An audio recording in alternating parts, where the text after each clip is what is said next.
అమ్మ మల్లిక, నీతో కొంచెం మాట్లాడాలి. ఫ్రెండ్తో వీడియో కాల్ మాట్లాడుతున్నామా, తర్వాత మాట్లాడదాలే. సరే.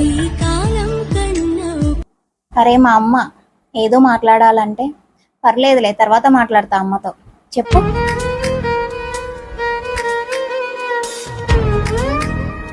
మల్లిక, టైం చూడు, అన్నం తిందాందా. ఫ్రెండ్తో చాటింగ్ చేస్తున్నామా, తర్వాత తింటాలే. ఇగో అమ్మా, ఈ లడ్డైనా తిను కనీసం.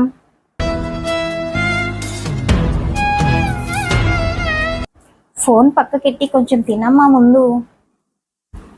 అబ్బా, ఫ్రెండ్తో ఈ సబ్జెక్ట్ అర్థం కాక చాటింగ్ చేస్తున్నామా, తర్వాత తింటాలే. అమ్మ మల్లిక, నిన్నొకటి అడగాలి.